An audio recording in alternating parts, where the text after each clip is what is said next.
ప్రియులారా, మరి దినకాలం నేను చెప్పేటువంటి విషయం ఏమిటంటే ముస్లిం సహోదరులు కొన్ని పుస్తకాలను, కొన్ని కరపత్రికలను వారు ముద్రించి వాటిని వెలుగులోకి తీసుకురావటం అనేది జరుగుతూ వచ్చింది.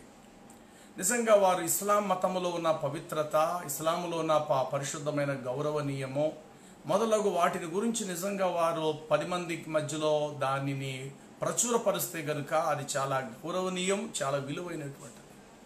కానీ అలా కాకుండా వారు తెలియపరిచేటువంటి విషయాలు ఎంత ముందుకు వెళుతూ బాధ కలిగించే విషయంలో ఉన్నాయనేది మరి దినకాలము కొన్ని విషయాలు నేను మీకు తెలియపరుస్తా. ప్రపంచ ముస్లిములు మొహమ్మద్ గారిని ఆఖరి దైవ ప్రవక్తగా ప్రపంచ ముస్లిములు విశ్వసిస్తారు. దీన్ని ముస్లింలు ఎవరు కాదనరు, దానికి ఎవరైనా అంగీకరించవలసిందే. ముస్లింలు అందరూ కూడా అంతిమ దైవ ప్రవక్తగా విశ్వసిస్తారు. మొహమ్మద్ గారిని ఒక్క మెట్టు పైన పెట్టినా, ఒక్క మెట్టు తక్కువ చేసినా అది చాలా అపరాధము, చాలా పొరపాటు. ముస్లింలలో ఎవరైనా మొహమ్మద్ గారిని మరి ఆయన ప్రవక్త కాడు అని అన్నా సరే, ప్రవక్త కంటే మించిన విలువైన స్థానం ఇచ్చినా సరే అది సరైనది కాదు. అనగా ప్రవక్త కంటే పై స్థానం ఏమిటంటే దేవుని స్థానం. మొహమ్మద్ వారిని అల్లా అని చెప్పినా, లేక దేవుడాయినా అని చెప్పినా అది క్షమించరాని నేరం. అలాగే మొహమ్మద్ గారిని తక్కువ చేసి మాట్లాడినా అది చాలా అపరాధము, మరణదండనే. కాబట్టి కొందరు ముస్లిములు ఈ బయటకు వచ్చి వక్తలుగా వారు 10 మంది మధ్యలో చలామణి అవుతూ మొహమ్మద్ వారిని గురించి తెలియపరిచేట విషయాలు ఏమిటంటే, మొహమ్మద్ వారు ప్రవక్త గారు మాత్రమే కాదు, ఆయన ప్రభువు అయి ఉన్నారు, ఆయన సాక్షాత్తు దేవుడే అయ్యున్నారు అనేటువంటి ప్రసంగాలు వారు చేయటం అనేది ప్రపంచ ఇస్లాంకు చాలా అవమానం తెచ్చే విధంగా ఉంటుంది. అందులో ఒక భాగంగా ఈ దినకాలం నేను మీకు తెలియపరిచే విషయం ఏంటంటే, బైబిల్ గ్రంథములో ఉన్న దైవ ప్రవచనాలను ముస్లిం సహోదరులు మొహమ్మద్ వారికి పోల్చుకొని మాట్లాడటం జరుగుతుంది. అందులో వారు ఏ విధంగా మాట్లాడేది గత కొద్ది కాలము నుండి తెలియపరుస్తూ వచ్చారు. ఈ దినం ఇంకా ప్రాముఖ్యమైన విషయాన్ని మీ ముందుకు తీసుకొస్తున్నాను. రండి, పరిశుద్ధ బైబిల్ గ్రంథం హబకుకు గ్రంథము 3వ అధ్యాయం. హబకుకు గ్రంథము 3వ అధ్యాయాన్ని మనం గమనించగలిగితే 3వ వచనములో ఇలా వ్రాయబడి ఉంటుంది. ఆ మాట నేను చదివి వినిపిస్తున్నాను. 3వ అధ్యాయము 3వ వచనము నుండి, దేవుడు తేమానులో నుండి బయలుదేరుచున్నాడు. పరిశుద్ధ దేవుడు పారాను నుండి వేంచేయుచున్నాడు. ఆయన మహిమ ఆకాశమంతటా కనబడుచున్నది. భూమి ఆయన ప్రభావముతో నిండి ఉన్నది. సూర్యకాంతితో సమానమైన ప్రకాశము కనబడుచున్నది.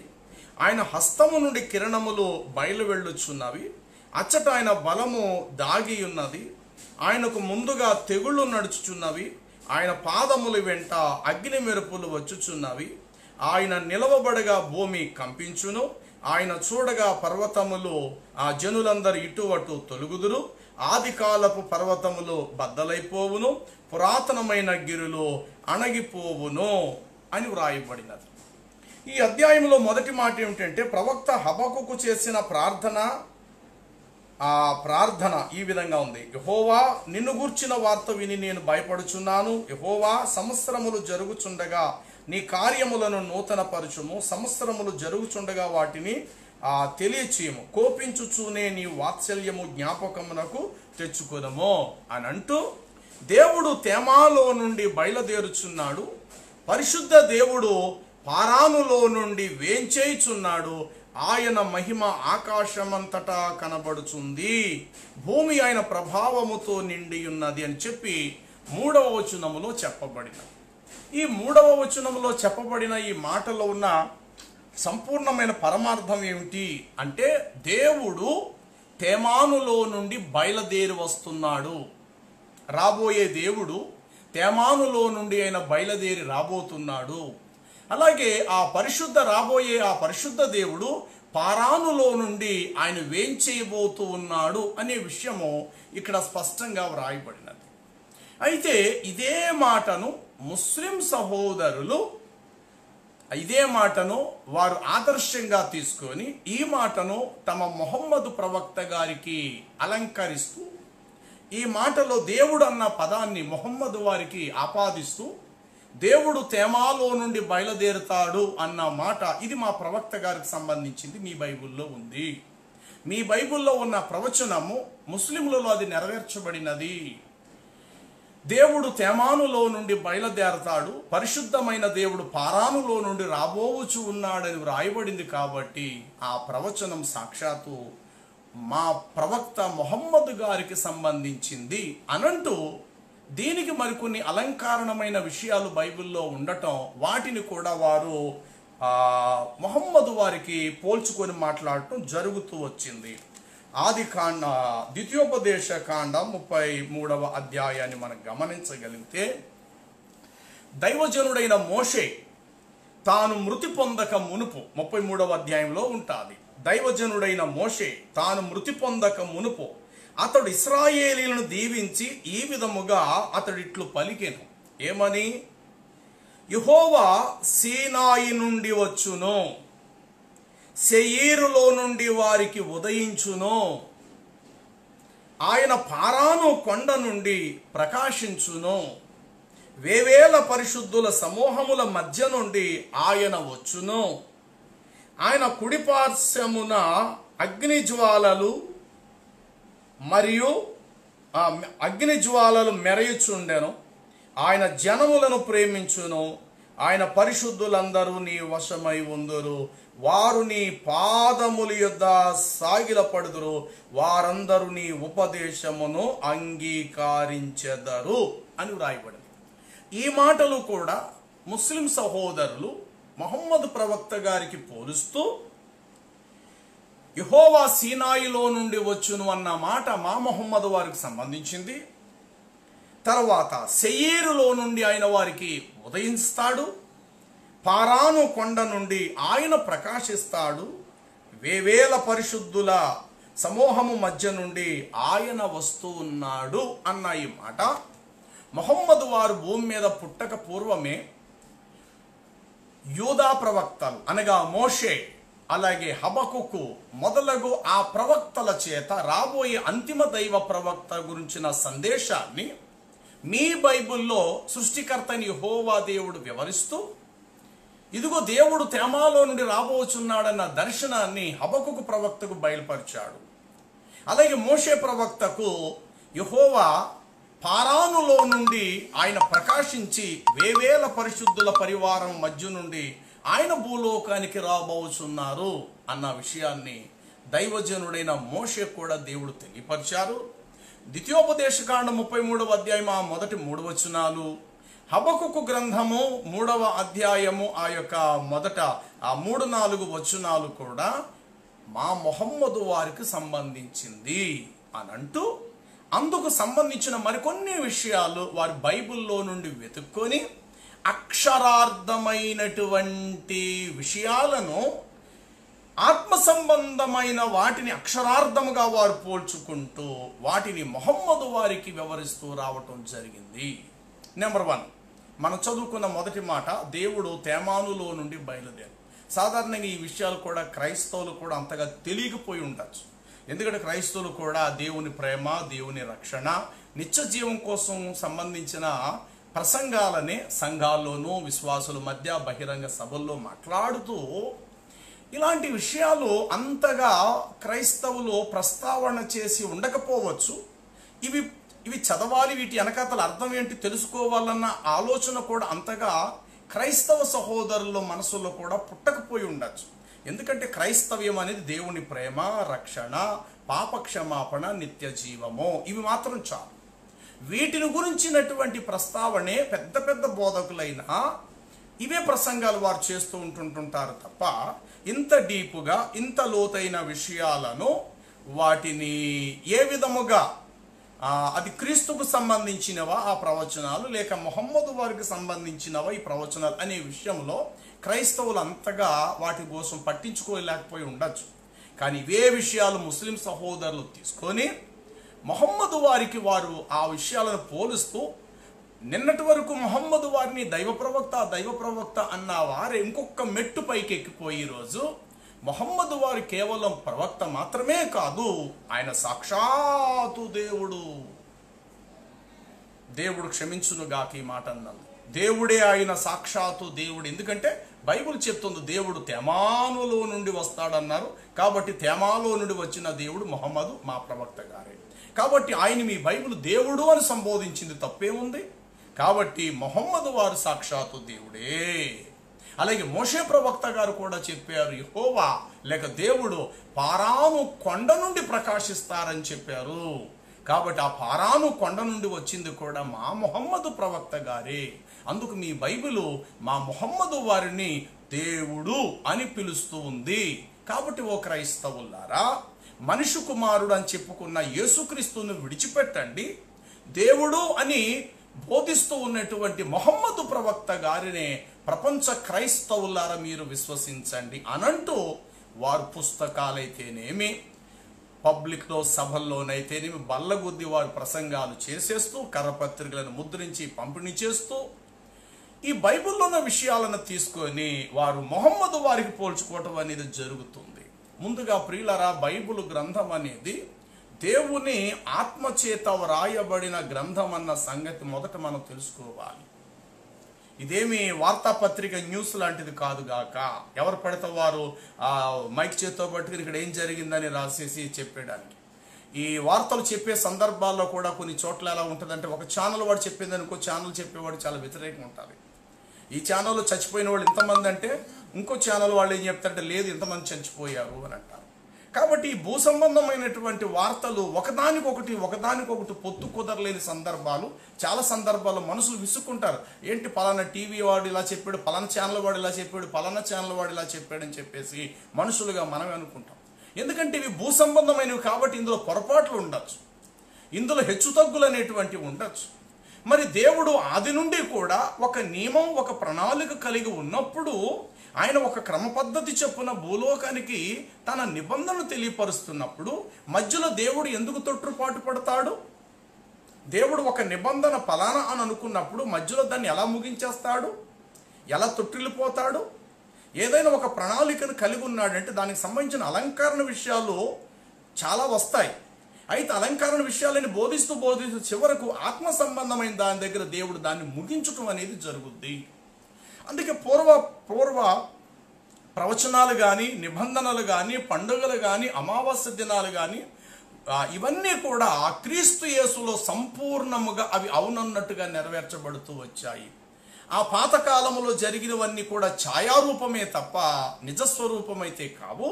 క్రీస్తు యేసులో అవన్నీ కూడా నిజస్వరూపముగా దాల్చినవి.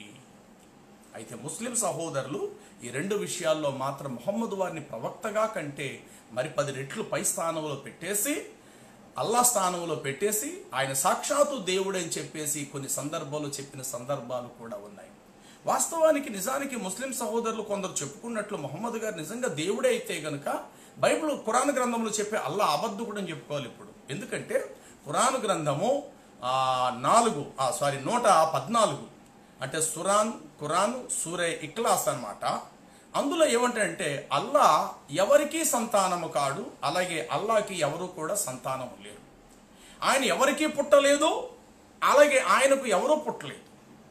ఆయనకు భార్య లేదు పిల్లలు కనటానికి, అలాగే ఆయనకు తల్లి లేదు ఆయన ఎవరికీ పుట్టడానికి. ఆయనే సమస్తమునకు వారసుడు అని చెప్పి వ్రాయబడి. మరి ఇప్పుడు మొహమ్మదు వారికి భార్యలు ఉన్నారు, మొహమ్మదు వారికి పిల్లలు ఉన్నారు. మరి ఇప్పుడు మొహమ్మదు వారిని దేవుడు అనంటే గనుక మరి ఖురానులో 114లో చెప్పబడిన సూర ఇఖ్లాస్ అనబడిన ఆ అధ్యాయం అంతా కూడా అది అబద్ధమని ఒప్పుకోవాలి కదా. అంటే దేవుడు అబద్ధకుడని నమ్మాలి ఇప్పుడు ఖురాన్ ప్రకారంగా. కాబట్టి ప్రియులారా, ముస్లిం సహోదరులు ఈ విషయాలను ఎలాగ దేవుడిగా పోల్చుకున్నారనేది ఇప్పుడు కాస్త ముందుకు వెళదాం. దేవుడు తేమానులో నుండి బయలుదేరుచున్నాడు, పరిశుద్ధ దేవుడు పారాను నుండి వేంచేయుచున్నాడు, ఆయన మహిమ ఆకాశం అంతటా అగుపడుచు ఉన్నది, ఆయన హస్తము నుండి కిరణములు బయలు వెళ్ళుచున్నవి, అచ్చట ఆయన బలము దాగి ఉన్నది అని చెప్పి హబక్కుకు 3వ అధ్యాయం 3వ వచనములో చదివాం. 33 ద్వితీయోపదేశ కాండములో మోషే మృతి పొందక ముందు ఆయన ఇశ్రాయేలీయులను పిలిచి వారితో ఇట్లనేను, యెహోవా సీనాయి కొండ నుండి వచ్చుచున్నాడు, ఆయన శేయీరులో నుండి ఉదయించున్నాడు, ఆయన పారాను కొండ నుండి ప్రకాశించుచున్నాడు, వేవేల పరిశుద్ధుల పరివార మధ్య నుండి ఆయన వేంచేయుచున్నాడు అని చెప్పి అక్కడ ద్వితీయోపదేశ కాండంలో రాయబడింది. ఈ రెండు విషయాలు మొహమ్మద్ వారికి వారు ఎలా పోల్చుకున్నారో ఇప్పుడు చూద్దాం రండి. ఆది కాండం మనందరికీ బాగా పరిచయమైనటువంటి ఇష్మాయేలు గారి యొక్క వృత్తాంతంలోకి మనం వచ్చేద్దాం. ఇష్మాయేలు గారి యొక్క వృత్తాంతము లేకపోతే ఆయన వంశావళిని మనం జ్ఞాపకం చేసుకోగలిగితే ఆయన వంశావళి 20 అధ్యాయము ఆది కాండము 25వ అధ్యాయం. మంచిది. 20 అధ్యాయము తర్వాత 20 అధ్యాయంలోకి వెళదాం. ముందుగా 25వ అధ్యాయము 13 వచనం నుండి నేను చదువుతున్న, జాగ్రత్తగా వినండి. దేవుడు తేమానులో నుండి బయలుదేరిన మాట వారు ఎలా మొహమ్మద్ వారి పోల్చుకున్నారు అని అంటే 12వ వచనం, ఐగుప్తీరాలును షారా దాసి అయిన హాగరు అబ్రాహామునకు కనిన అబ్రాహాము కుమారుడగు ఇష్మాయేలు వంశావళి ఇదే. ఇష్మాయేలు జ్యేష్ఠ కుమారుడైన నెబాయతు, రెండవది కేదారు, అబ్దుయేలు, మిష్బాము, మిష్మా, ధూమా, నమస, హాదారు, తేమాను. ఇక్కడ 9వ కుమారుడు పేరు ఇక్కడ తేమా అనే పదం వచ్చింది. మీ బైబిల్లో మీరు కూడా చూడండి. ఇష్మాయేలు గారి యొక్క 12 మంది కొడుకులలో 9వ కొడుకు పేరు ఏమిటంటే, మరలా చెప్తున్నాను, జ్యేష్ఠ కుమారుడు నెబాయతు, కేదారు, అబ్దుయేలు, మిష్బాము, మిష్మా, ధూమా, నమస, హాదరు, తేమాను, ఏఫెతు, నాకీషు, కెదూమా. మొత్తం 12 మంది కొడుకులు. ఈ 12 మంది కొడుకులలో ఇష్మాయేలు గారికి 9వ కుమారుడు పేరేమిటి అని అంటే తేమా. హబక్కుకులో ఏం చదువుకున్నాం? దేవుడు తేమా నుండి బయలుదేరుచున్నాడు. దీనిని వాళ్ళు అంటారు ఇష్మాయేలు గారి యొక్క 9వ కుమారుడు పేరు తేమా. కాబట్టి తేమా నుండి దేవుడు బయలుదేరుచున్నాడు అన్న విషయం మొహమ్మద్ వారు ఇంకా భూమి మీద జన్మింపక పూర్వమే, పుట్టక ముందే ఆయన పలానా గోత్రములో నుండి, పలానా వంశములో నుండి, పలానా ప్రజలో నుండి ఆయన వస్తారు అని చెప్పి హబక్కుకు ప్రవక్త ద్వారా ముందుగానే దేవుడు తేమానులో నుండి బయలుదేరుచున్నాడు అన్న మాట ఉంది. కాబట్టి ఇష్మాయేలు గారి యొక్క 9వ కుమారుడు తేమా. ఈ తేమాలో నుండే మా మొహమ్మద్ వారు వచ్చారు కనుక హబక్కుకు చెప్పినట్లుగా మా ప్రవక్త గారు బైబిల్ ప్రకారంగా దేవుడే. ఎందుకంటే దేవుడు హబక్కులో చెప్పాడు, దేవుడు తేమా నుండి బయలుదేరును అని. ఇష్మాయేలు గారికి సరిగ్గా చూస్తే ఇక్కడ 9వ కుమారుడు పేరు కూడా తేమా. కాబట్టి తేమాలో నుండి దేవుడు వస్తాడన్నారు కనుక మా మొహమ్మద్ వారు తేమాలో నుండి వచ్చారు అన్నారు. రెండో, దేవుడు తేమానుడు బయలుదేరుచున్నాడు, పరిశుద్ధ దేవుడు పారాను నుండి వేయించేయుచున్నాడు అని రెండో మాట కూడా ఉంది.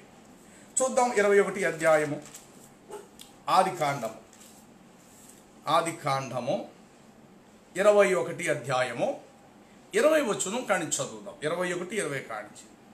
దేవుడు ఆ చిన్నవానికి తోడై ఉండెను. అంటే ఇష్మాయేలు గారిని అరణ్యంలో తీసుకెళ్ళిన తర్వాత నీళ్లు లేనందున తన తల్లి అయిన హాగరు ఆ పిల్లవాడిని ఒక చెట్టు కింద పరుండబెట్టి కాస్త దూరంగా వెళ్ళి ఆ తల్లి ఏడుస్తున్నప్పుడు మరల దేవుడు పిలిచి, ఆ పిల్లవాడు ఉన్న చోట నీళ్లు పుట్టాయి, నీళ్లు ఉత్పత్తి అయ్యాయి, నీ పిల్లవాడికి నీళ్లు పట్టించు అని దేవుడు అంటాడు. ఆ సందర్భం అన్నమాట ఇది ఆది కాండం. దేవుడు ఆ చిన్నవానికి తోడై ఉండెను, అతడు పెరిగి పెద్దవాడై ఆ అరణ్యములో కాపురముండి విల్లు కాడాయను. అతని తల్లి ఐగుప్తులో నుండి విల్లు కాడాయను. అతడు పారాను అరణ్యములో ఉన్నప్పుడు అతని తల్లి ఐగుప్తి నుండి ఒక స్త్రీని తెచ్చి ఇష్మాయేలు గారికి పెండ్లి చేసెను. ఎక్కడ పెరిగాడు ఇష్మాయేలు? కొంత వయసు వరకు తండ్రి సంరక్షణలో అబ్రహాం ఇంట్లో ఉన్నాడు ఇష్మాయేలు, తల్లి అయిన హాగర్. తర్వాత షారా చెప్పింది, దాసిని దాని కుమారుడును ఇంట్లో నుండి బయటకు పంపించి అన్నప్పుడు దేవుడు అంటాడు, అబ్రామా, షారా చెప్పిన మాట ప్రకారము ఇష్మాయిల్ని తన తల్లిని ఇంట్లోంచి బయటికి పంపించి అంటాడు. బయటకు వచ్చేస్తారు. అలా వచ్చిన తర్వాత ఈ పిల్లవాడు పెరిగిన ప్లేస్ ఎక్కడ అంటే చూడండి, ఆ 21వ వచనం, అతడు పారాను అరణ్యములో ఉన్నప్పుడు అని వ్రాయబడింది. ఎక్కడటండి? పారాను అరణ్యములో ఉన్నప్పుడు. ఇక్కడ మనం చదువుకున్న హబక్కుకు గ్రంథములో దేవుడు తేమా నుండి బయలుదేరుచున్నాడు, పరిశుద్ధ దేవుడు పారానులో నుండి వస్తాడు అన్నారు. కాబట్టి ఇష్మాయేలు గారు స్థిరపడింది, పెళ్లి చేసుకుంది, పిల్లలను కన్నది, వంశావళిని అభివృద్ధి చేసుకున్నది. అతడు భూభాగస్వామిగా స్థిరపడిపోయిన భాగం ఎక్కడ అంటే పారాను ప్రదేశం. ఈ పారాను ప్రదేశం ఎక్కడ ఉన్నదంటే మక్కాకు దక్షిణ వైపు ఉన్న భూభాగము. కాబట్టి ఈ ప్రాంతం అంతా కూడా అరేబియాతో, అరబ్బు ప్రదేశములతో మనం పోల్చుకోవచ్చు, ఆ ప్రాంతాలు అవన్నీ. కాబట్టి ఇష్మాయేలు గారు పెరిగింది, స్థిరపడింది, పెళ్లి చేసుకుంది, బిడ్డలను కన్నది, తన జీవితం అంతా కూడా సాగించి ముగించిందల్లా ఎక్కడంటే పారానులోనే. కాబట్టి పరిశుద్ధ దేవుడు పారానులో నుండి వస్తారు అన్నది కూడా మా మొహమ్మదు వారికి సంబంధించింది. మొదటి మాట, దేవుడు తేమా నుండి బయలుదేరును. తేమా అంటే ఇష్మాయేలు గారికి 9వ కుమారుడు. కాబట్టి ఇష్మాయేలు 9వ కుమారుడు గోత్రములో నుండి మొహమ్మదు వారు వచ్చారు. యేసు వారు ఇశ్రాయేలు 12 గోత్రములో నుండి, యోధా గోత్రములో నుండి ఎలాగైతే వచ్చారో, మా మొహమ్మదు వారు ఇష్మాయేలు గారి 12 గోత్రాలలో ఒక గోత్రమైన తేమా గోత్రములో నుండి మా మొహమ్మదు వారు వచ్చారు. రెండు, ఆయన వచ్చిన ప్రదేశం ఎక్కడ అంటే పారానులో నుండి ఉదయించును అనగా పారానులో నుండి ఆయన వచ్చారు. ఇష్మాయేలు గారు స్థిరపడింది, ఆయన మరణించింది, భూస్థాపన అంతా కూడా పారాన్లోనే. కాబట్టి మా మొహమ్మదు వారు కూడా వంశావళి పారాన్లో నుండి వచ్చింది. కాబట్టి ఈ 2 ప్రవచనాలు మా మొహమ్మదు వారికి సంబంధించింది అని బల్లగుద్ది ముస్లిం సహోదరులు కొందరు ప్రసంగాలు చేస్తూ ఉన్నారు. ప్రియులారా, ఇప్పుడు మొహమ్మదు వారిని దేవుడని పోల్చటం ఎంతవరకు సమంజసమో, మొహమ్మదు వారిని దేవుడుగా, సమభాగస్థుడుగా, అల్లాతో సమానంగా పోలిస్తే అందుకు అల్లా అంగీకరిస్తారండి? అల్లా స్థానంలో మరి ఎవరిని పెట్టి పూజించరాదు, ఆయనతో ఎవరిని సమానం చేయకూడదని ఒక పక్క ముస్లింలే వారు చెప్తూ ఉన్నారు కదా. అదే ముస్లింలలో మరొక ముస్లిం వర్గం వారు ఏం బోధిస్తున్నారంటే, ఈ టీవీలో ప్రసంగాలు చేసేటువంటి కొంతమంది వక్తలు, ఆ మధ్య కాలంలో జాకీర్ నాయక్, ఇలాంటి వాళ్ళందరూ చాలామంది ముస్లింలను తప్పు మార్గంలో నడిపించేశారు అందరూ కూడా. ఎందుకంటే నోట్లో 4 మాటలు ఉండటం వలన ప్రజలందరూ కూడా వెళ్ళి వాళ్ళు చెప్పే మాటలు, ఉపన్యాసాన్ని అలాగే వింటూ చప్పట్లు కొట్టేస్తూ అబ్బా అబ్బా అబ్బా ఎంత గొప్పగా చెప్పేశాడని అనుకుంటూ వెళ్ళిపోయారు. ఒక పక్క వేదాల్లోంచి, ఒక పక్క భగవద్గీత, రామాయణము, ఒక పక్క బైబిల్, ఒక పక్క ఖురాను, ఇవన్నీ కలిపి చెప్పేసి చివరిలో ఖురానే దైవ గ్రంథం అనేసరికి తమ ముస్లిం సోదరులు అలాంటి ప్రసంగాలు వినేసి చప్పట్లు కొట్టుకుంటూ బయటకు వచ్చేసారే తప్ప అసలు ఖురాను యొక్క మూలం ఏమిటి, ఖురాను ప్రకారంగా అల్లా స్థానంలో ఎవరినైనా పెట్టవచ్చునా, అల్లా అనేటువంటి దేవుడితో పాటు ఇంకెవరినైనా దేవుడు అని అనవచ్చునా అనే విషయంలో ఎందుకో ముస్లిములు గ్రహించుకోలేని స్థితిలో ఉన్నారు. నేను ముస్లింలందరిలో తప్పు లేదు, కానీ ముస్లింలలోనే ఈ బయటకు వచ్చి ప్రసంగాలు చేసేటువంటి వారిలో మాత్రము ఖచ్చితంగా ఇస్లాంకి ఎంతో అన్యాయం చేసే పనులు వీళ్ళు ఉన్నారు ప్రియులారా. ఎందుకంటే వారు రాసిన పత్రికలు, పుస్తకాలు ఉన్నాయి. దేవుడు తేమా నుండి బయలుదేరును, పరిశుద్ధ దేవుడు పారాను నుండి వేయించేయునన్న మాట మా మొహమ్మదు వారికి సంబంధించింది. కాబట్టి మీ బైబిల్లో ఎవరినైతే దేవుడని ఉందో ఆయన సాక్షాత్ మా మొహమ్మదు వారే. కాబట్టి క్రైస్తవులారా, హబక్కుకు ప్రవక్త, దైవజనుడు మోషే 33 ద్వితీయోపదేశకాండం చెప్పినట్లు ఆ రాబోయే దైవ ప్రవక్త మీ బైబిల్లో దేవుడుగా తెలియపరిచారు. అంత గౌరవం ఇచ్చారు మొహమ్మదు వారికి. కాబట్టి మీరు మీ బైబిల్ కొత్త నిబంధనను, మీ యేసుక్రీస్తు బోధల్ని విడిచిపెట్టేసి మా ఖురాన్ గ్రంథం దగ్గరికి, మొహమ్మదు వారి దగ్గరికి మీరు వచ్చి నేర్చుకోండారా అని చెప్పేసి ముస్లింలు బల్లగుద్ది ప్రసంగాలు చేస్తున్నారు. అయితే ప్రియులారు, ఇప్పుడు సత్యాన్ని మనం కొన్ని విషయాలు మనం తెలుసుకుందాం. అదేంటంటే, ఏదైనా బైబిల్లో ఒక శబ్దం, దేవుడు ఒక పదాన్ని పలికేటప్పుడు దానికి ఇరుపక్కల 2 అర్థాలు ఉంటాయని మీరు తెలుసుకోనండి. ఏ కాలములోనైనా ఒక ఏకవచనాన్ని దేవుడు వాడాడు అంటే దానికి అర్థము, పరమార్థం అనేటువంటిది ఉంటుందని తెలుసుకోనండి. ప్రకృతి సంబంధంగా ఒకటి ఉంటుంది, ఆత్మ సంబంధంగా మరొకటి ఉంటుందన్న సంగతి ముస్లింలు జాగ్రత్తగా తెలుసుకోండి. ఈ విషయం క్రైస్తవులకు తెలుసు. దేవుడు ఏదైనా ఒక విషయం చెప్పాడు అని అంటే దానికి 2 అర్థాలు ఖచ్చితంగా ఉంటాయి. అలాగే దేవుడు ఏది మాట్లాడినా త్రికాలానికి సంబంధించి మాట్లాడతాడని కూడా తెలుసుకోండి. జరిగిపోయింది, అసలు మనుషులు ఎవ్వరూ లేనప్పుడు జరిగిపోయింది కూడా చెప్పేవాడై ఉన్నాడు. మోషే చేత 5 గ్రంథాలు రాయబడ్డాయి. ఆదాము ఎలా సృజించబడ్డాడు, అతని ప్రకటెముకలో నుండి దేవుడు స్త్రీని అవ్వని ఎలా తీసాడనేది ఏ మనుషుడు చూడలేదు. మరి దాని వివరణ దేవుడే చెప్పుకున్నాడు దైవజనుడైన మోషేకి. ఏమని?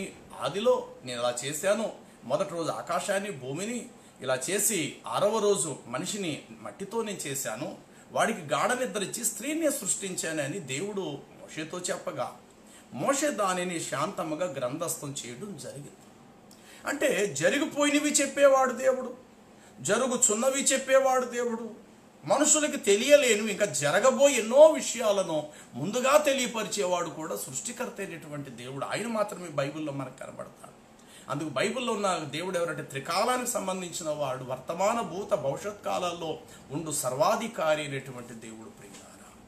అయితే ఇప్పుడు తేమ అని అంటే అర్థం ఏమిటి, అసలు పారాను అని అంటే అర్థం ఏమిటి అనేటువంటిది మొదట మనం తెలుసుకుందాం. నెంబర్ 1, దేవుడు తేమా నుండి బయలుదేరును అనే మాటకు అర్థం ఏంటి? అసలు తేమ అనేటువంటి మాట బైబిల్ డిక్షనరీలో మీరు చూడగలిగితే తేమ అనే పదానికి ఏమర్థం వస్తుంది అంటే కుడి పార్శ్వము అని అర్థం. తేమా అనే మాటకు అర్థం ఏమిటంటే కుడి పార్శ్వము, దక్షిణము, కుడి పార్శ్వము అని అర్థం. పారాను అనే మాటకు అర్థం ఏంటంటే బిలముల గల పర్వతము. ఆ పర్వత ఉన్నతమైన పర్వతము పారాను అని అర్థం వస్తుంది. పారాను కొండ. పారాను అనే మాటకు అర్థం ఏమిటంటే బిలముల గల పర్వతము, ఉన్నతమైన పర్వతం అని అర్థం వస్తుంది పారాను. తేమ అనే మాటకు అర్థం ఏమొస్తుంది అని అంటే తేమ అనగా కుడి పార్శ్వము అని వస్తుంది. బైబిల్లో మరి దేవుడు ఎన్ని రకాలుగా ఒక విషయాన్ని దేవుడు తెలియపరిచాడు అనేటువంటి విషయానికి వస్తే 2 రకాలైనటువంటి ఆత్మ సంబంధమైనటువంటి విషయాలు ఉంటాయి అనేటువంటి సంగతి మొదట మనము తెలుసుకోవాలి. ఒకటి పరసంబంధం, 2 భూ సంబంధం. ఈ పరసంబంధం భూ సంబంధమైన విషయాలు ఎలా ఉంటాయో ఒక్కొక్క విషయాన్ని చెప్తాను, జాగ్రత్తగా వినండి. నెంబర్ 1, మొదటిగా దేవుడు సృష్టికర్త. ఆయన తప్ప ఇంకెవరూ కూడా లేరు. ఆయన దేవుడుగా పరలోకములో ఉంటుండగానే ఆ దేవుడు స్థానములో దేవుడు కానిదే భూలోకములో దేవుడుగా చలామణి అయ్యేవి ఏంటంటే విగ్రహాలు. విగ్రహాలు కూడా మనుషులు దేవుడే అంటారు, దేవుడిని కూడా మనం దేవుడే అంటున్నాము. పరసంబంధమైన దాన్ని దేవుడైతే భూసంబంధమైనటువంటి దేవుడుగా చలామణి అయ్యేటువంటిది ఎవరు అని అంటే విగ్రహాలు. అలాగనే పరసంబంధమైన మనుషుడున్నాడు, భూసంబంధమైన మనుషుడున్నాడు. పరసంబంధమైన మనుషుడు యేసుక్రీస్తు వారు అని అర్థం వస్తే, భూసంబంధమైన మనుషుడు ఎవరంటే ఆది పురుషుడైనటువంటి మానవుడైన ఆదాము వస్తాడు. పరసంబంధ లోకం ఉంది, భూసంబంధమైన లోకం కూడా ఉంది. పరసంబంధమైన లోకాన్ని పరలోకము అని అంటాం, భూసంబంధమైన లోకానికి భూప్రపంచము అని అంటాం ప్రియులారా, భూలోకం అంటాం. పరసంబంధమైనది నిత్యము ఉంటుంది, భూసంబంధమైనది పంచభూతాలు అగ్ని చేత కాలిలయమైపోతాయి. పరసంబంధమైన మనుషుడైన క్రీస్తు నిత్యము ఉండువాడు, భూసంబంధమైన మనుషుడు కనబడి ఆకారం అంతా మట్టికి మట్టిగాను అగ్నికి కాలిపోయే పరిస్థితి ఉంటుంది. భూసంబంధమైన వాడు క్షయమైన వాడు, పరసంబంధమైన మనుషుడు అక్షయమైన వాడు. భూసంబంధమైన విగ్రహాలు దేవుళ్ళని చెప్పుకుంటున్న విగ్రహాలు క్షయమైనవి, పరసంబంధమైన దేవుడని చెప్పుకుని ఆయన అక్షయుడైనటువంటి దేవుడు. తర్వాత భూసంబంధమైన పట్టణం ఉంది, పరసంబంధమైన పట్టణం ఉంది. భూసంబంధమైన పట్టణం భూలోకం అయితే పరసంబంధమైన పట్టణము పరలోక పట్టణం. అలాగుననే మరి భూసంబంధమైన యెరూషలేము ఉంది, పరసంబంధమైనటువంటి యెరూషలేము కూడా ఉంది. భూసంబంధమైన యెరూషలేము అగ్ని చేత కాలిపోతారు. ఈరోజు ఏ యూదులైతే, ఈరోజు ఏ క్రైస్తవులైతే గుడ్డితనంగా యెరూషలేము వెళ్ళి దండం పెట్టుకోవటం, యెరూషలేము వెళ్ళి పూజ చేయటం, యెరూషలేములో యేసు ప్రభు పుట్టారని, యోర్దాను నదిలో మునిగి రావటం అని ఏ యెరూషలేమును గొప్పగా పొగుడుకుంటున్నారో, ఒకానొక రోజు యెరూషలేం పూర్తిగా అగ్ని చేత కాలిపోయి వెతుకుదామన్నా కనబడలేని పరిస్థితి ఎదురవుతుంది భూ సంబంధమైనటువంటి యెరూషలేం. రెండవది పరసంబంధమైనటువంటి యెరూషలేము కూడా ఉంది. గలతీ పత్రిక 4:26లో చూస్తే పరసంబంధమైన యెరూషలేము మనకు తల్లి అయి ఉంది, అది నిత్యము ఉండును అన్నాడు. ఇది పరసంబంధమైన యెరూషలేము. అలాగే భూ సంబంధమైనటువంటి యెరూషలేము కూడా ఉంది. భూ సంబంధమైన యెరూషలేము చూడండి, ఆమోసు గ్రంథము 2వ అధ్యాయము 5వ వచనం చూస్తే యెరూషలేము మీద అగ్ని వేసి నేను కాల్చేస్తాను అన్నాడు దేవుడు. ఈ భూ సంబంధమైన యెరూషలేము అనేది కాలిపోతాది, పరసంబంధమైన యెరూషలేము నిత్యం ఉంటుంది. భూ సంబంధమైన దేవుళ్ళు విగ్రహాలు నాశనం అయిపోతాయి, పరసంబంధమైన దేవుడు నిత్యం ఉండేవాడు. భూ సంబంధమైన మానవుడు ఆదాము నష్టపోయాడు, పరసంబంధమైన మనుషుడు క్రీస్తునాథుడు నిత్యము ఉండువాడు. భూ సంబంధమైన యెరూషలేము అగ్నితో కాలిపోద్ది, పరసంబంధమైన యెరూషలేము అనేటువంటి తల్లి నిత్యము ఉండేటువంటిదై ఉన్నది. అలాగుననే భూ సంబంధమైనటువంటి తేమ ఉన్నది, పరసంబంధమైన తేమ కూడా ఉంది.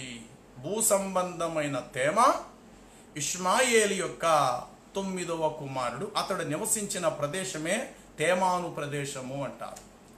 ఈ తేమానులో నుండి ఎలీఫాజ్ అనేవాడు కూడా వచ్చాడు. యోబు దగ్గరకు వచ్చిన 3 స్నేహితులలో ఒక స్నేహితుడు తెమానీయుడైన ఎలీఫాజు యోబు యొద్దకు వచ్చి ఇలా చెప్పాను అని ఉంటుంది. యోబు గ్రంథం మనం చదివితే యోబు దగ్గరకు వచ్చినటువంటి 3 స్నేహితులలో ఒక స్నేహితుడి యొక్క వంశం ఏమిటంటే తేమానీయుడు. తేమానీయుడైనటువంటి ఎలీఫాజు యోబు యొద్దకు వచ్చి ఇలా చెప్పాను అని ఆ మొదటి 2వ 3వ అధ్యాయాల్లో మనం చూడగలుగుతాం. లైన్గా చాలా సందర్భాలు వాళ్ళు కనబడతారు ఆ గ్రంథంలో, తేమానీయుడైన ఎలీఫాజు. కాబట్టి భూ సంబంధమైన తేమ ఉంది, పరసంబంధమైన తేమ ఉంది. భూ సంబంధమైన తేమ ఇష్మాయేలు 9వ కుమారుడు నుండి వచ్చిన శబ్దం, పరసంబంధమైన తేమ దేవుని కుడి పార్శ్వము. అలాగుననే భూ సంబంధమైన పారాను ఉంది, పరసంబంధమైన పారాను ఉంది. భూ సంబంధమైన పారాను బిలముల గల భౌతికమైనటువంటి ప్రదేశం. ఈ పారాను ప్రదేశంలో ఎడారి కొంత ఉంటుంది, సముద్రం ఒక పక్క ఉంటుంది, అరణ్యము కూడా ఒక ప్రక్క ఉంది. ఈ పారాను నానుకొని మక్కా, అరేబియా, సౌదీ, మస్కట్, తర్వాత మొదలగు ఈ దేశాలు, మెస్పొతోమియా, ఇవన్నీ కూడా ఈ పారాన్ అనేటువంటి భూ సంబంధమైన ప్రదేశంలోకి ఇవన్నీ వచ్చి పడతాయి. మరి పరసంబంధమైన పారాను చూశారు, అది సాక్షాత్తు దేవుడు నివసించు ఉన్నతమైన పర్వతం. దేవాని పర్వతమునకు ఎక్కదగిన వాడెవడు అనేటువంటిది పారాను కొండకు సంబంధించినటువంటిది. అలాగుననే తర్వాత భూ సంబంధమైన ఇశ్రాయేలీలు ఉన్నారు, ఆత్మ సంబంధమైన పరసంబంధమైన ఇశ్రాయేలీలు కూడా ఉన్నారు. బాహ్యమునకు యూదుడైన వాడు యూదుడు కాడు, బాహ్యమునకు శరీర సంబంధమైన సున్నతి కాదు, అంతరంగమందు యూదుడు అనబడిన వాడే యూదుడు.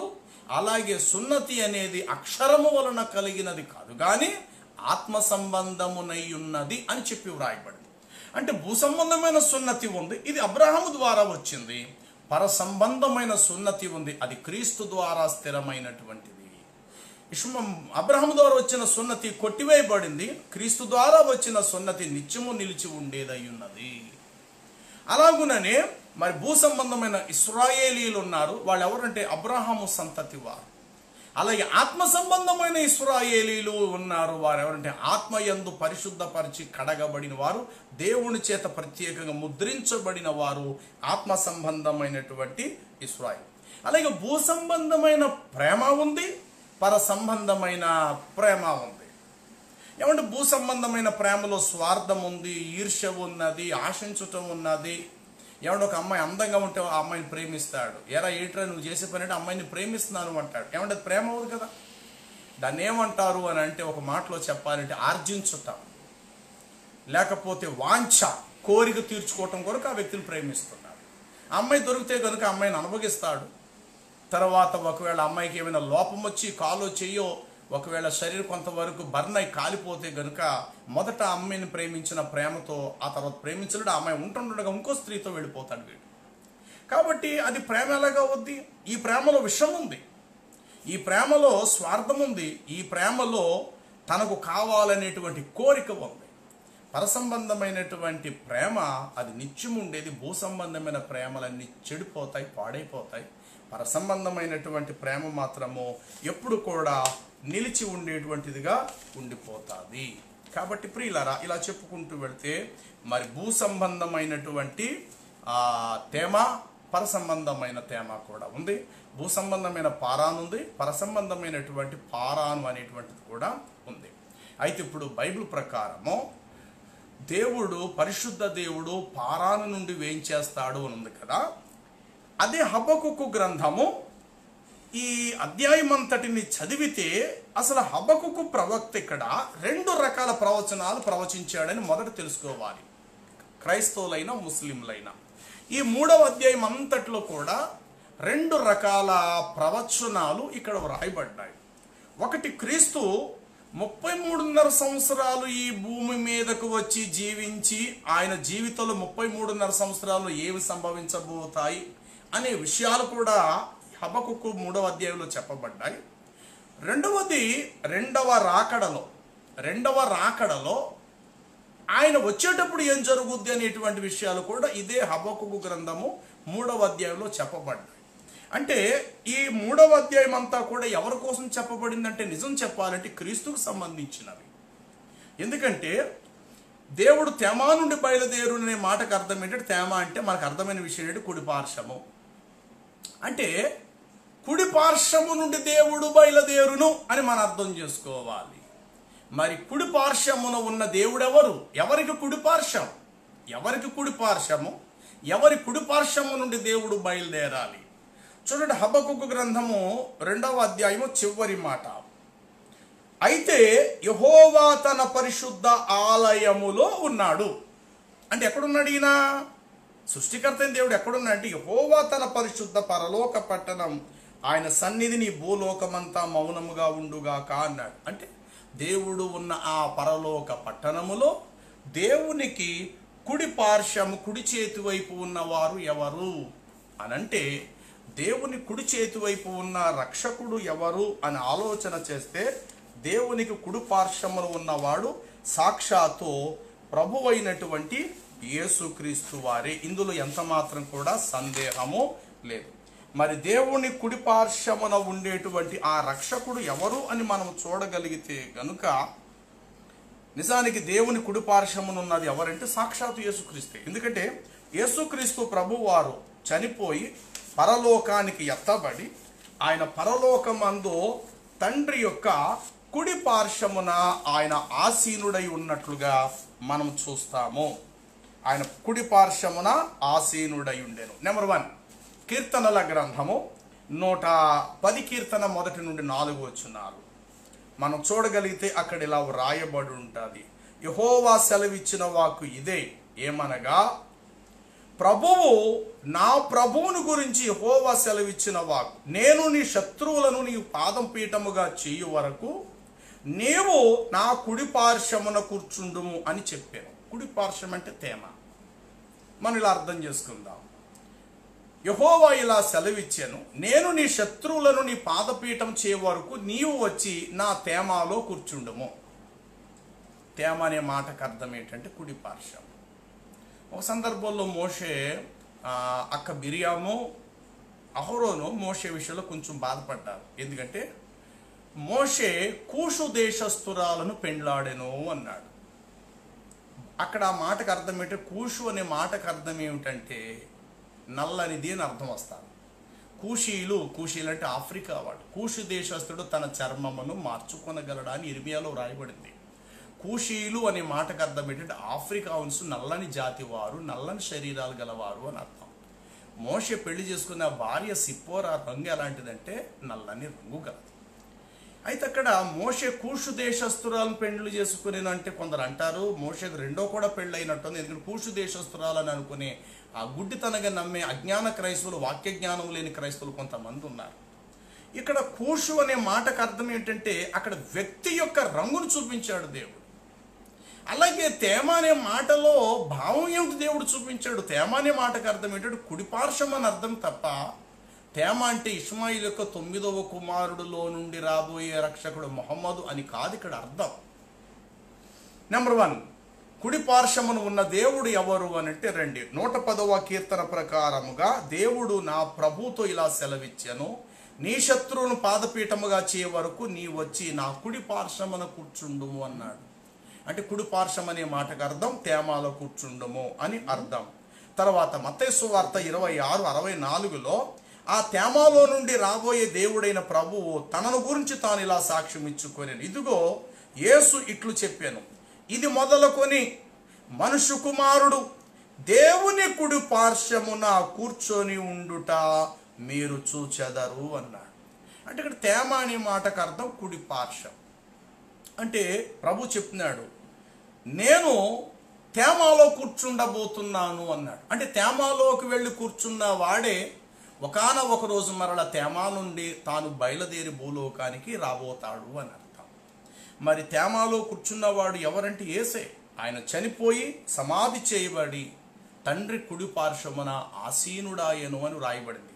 మరో మాట చెప్తున్నాను, యేసు వారితో మాట్లాడిన తర్వాత పరలోకమునకు చేర్చుకొనబడి దేవుని కుడి పార్శ్వమున అనగా తేమాలో ఆసీనుడాయను. మార్కు సువార్త 16:19. తర్వాత యేసు సమాధి నుండి లేచి పరలోకమునకు చేర్చుకొనబడి అనగా తేమాలోకి చేర్చుకొనబడి ఆయన తేమాలో ఆసీనుడాయను. అపోస్తుల కార్యగ్రంథము 2:33లో చూస్తే స్టెఫను పరిశుద్ధాత్మతో నిండుకొనిన వాడై ఆకాశము తెరవబడుటయు చూచి దేవుని మహిమను యేసు దేవుని కుడి పార్శ్వమున తేమానులో క్రీస్తు కూర్చుండటము స్టెఫను చూచెను. తర్వాత యేసు ఉన్నత లోకమందు మహామహుడగు దేవుని కుడి పార్శ్వమున కూర్చుండెను. హెబ్రీ పత్రిక 1:3. తర్వాత యేసు పరలోకమందు మహామహుని దేవుని కుడి పార్శ్వమున ఆసీనుడాయను. హెబ్రీ 8:2. తర్వాత యేసు దేవుని కుడి పార్శ్వమున ఆసీనుడాయను. హెబ్రీ 10:12-13. యేసు దేవుని కుడి పార్శ్వమున ఆసీనుడాయను. 12వ అధ్యాయము 2వ వచనం. ప్రభువైన దేవుడు యేసుక్రీస్తును ఎంతో హెచ్చించి పరలోకమందు తన కుడి ప్రక్కన కూర్చుండబెట్టుకునేను. ఎఫెసీ పత్రిక 1:20-21. అంటే ముస్లిం సహోదరులు చెప్పారు. మరలా అందులోనే ఏమంటారంటే తేమ అంటే కుడి పార్శ్వము, కుడి పార్శ్వం అంటే పెద్ద కొడుకుతో సమానం, ఎడమ పార్శ్వం అంటే చిన్న కొడుకుతో సమానం. అంటే వాళ్ళు వర్ణించటం చక్కగా. కుడి పార్శ్వం అంటే పెద్ద అర్హత, ఎవరైనా ధర్మం చేసినప్పుడు కుడి చేత్తోనే చెయ్యాలంటారు. కుడి చెయ్యి అంటే పెద్ద కొడుకు, ఎడమ చెయ్యి అంటే చిన్న కొడుకు. మరి ఇబ్రాహీం గారికి పెద్ద కొడుకు ఎవరంటే ఇష్మాయిలు గారే. కాబట్టి కుడి పార్శ్వము నుండి తేమా నుండి అంటే కుడి పార్శ్వము నుండి దేవుడు వస్తాడంటే ఇష్మాయేలు గారిలో నుండే దేవుడు వస్తాడని మనం నమ్మాలి ఓ క్రైస్తవులారా.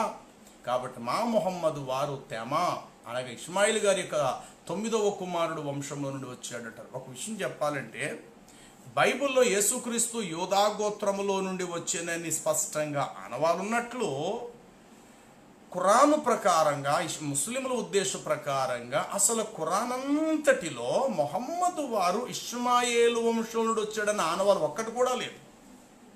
అసలు మొహమ్మద్ గారికి ఇష్మాయేలు వంశావళి 12 గోత్రాలకి అసలు సంబంధమే లేదు.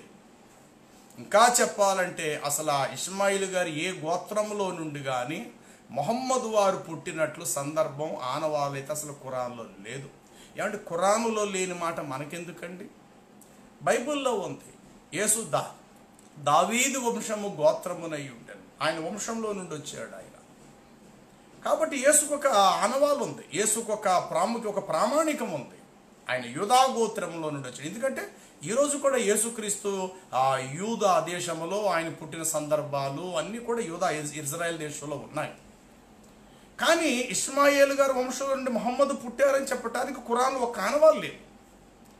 ఇష్మాయిల్ యొక్క గోత్రం ఏంటి, ఆ గోత్రము మొహమ్మద్ వారి దగ్గరకు ఎన్ని తరాలు అయినవి, ఎన్ని తరాలు తర్వాత ఏ గోత్రములో నుండి ఆయన పుట్టారు అనేటువంటి వివరణ అయితే ఖురాన్లో లేదు.